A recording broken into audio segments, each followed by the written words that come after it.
ሰላም ጤና ይስጥልኝ እንዴት ናችሁ? እዚህ ጋር የደረሰኝ ጥያቄ ምን ይላል? ኪ ሃውስ እኮ በትንሹም ቢሆን ሰርቶ አሳይቷል።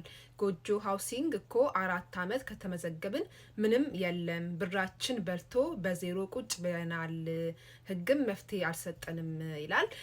እንግዲህ ያው ኢትዮጵያ ውስጥ ይሄ ነገር የተለመደ ነው። በፊትም ሆነ የተለያዩ እንደዚህ ሪል ስቴቶች እየከፈቱ ቤት እንስጣለን እያሉ የብዙ ሰዎችን እንግዲህ ያው ገንዘብ እየበሉ ዘግተው ይጠፋሉ እና ይሄ የተለመደ ነው እና ስኪ ሃውስ ፋይናንሲንግ ሶሉሽን ደግሞ ባይ ዘ ዌይ የሰጡት ቤት ላይክ ለሚያውቋቸው ለዘመድ ለጓደኛ ወይ ደግሞ እነዚህ ማስታወቂያ ለሚሰሩላቸው ሰዎች ምናምን በእውቅ ነው እንግዲህ የሰጡት ቤቱን ማለት ነው እንጂ ትክክለኛ እጣ ወጥቶ ትክክለኛ በእጣ ያገኘ ሰው የለም እና ያው ውላቸውም እንግዲህ ያው እንደምታዩት በጣም ከባድ ነው። ገብታችሁ መውጣት አትችሉም።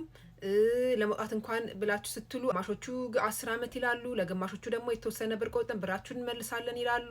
የተለያየ ነገር ነው ለሰው ቢያወሩ ያሉት ማለት ነው እና ደግሞ 10 ዓመት እትስ በጣም ሎንግ ማለት ነው።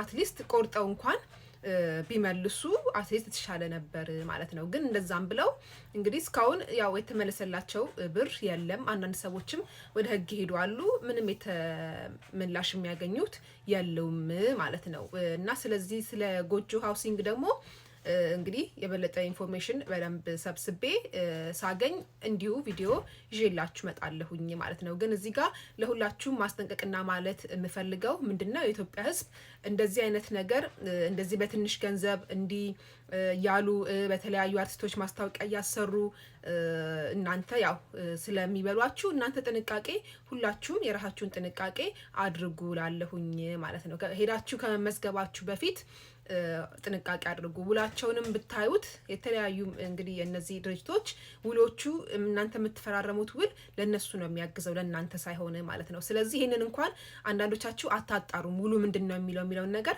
አታዩም። እነሱ የህግ ሰው ፈልገው በደንብ አስነብበው ነው እንግዲህ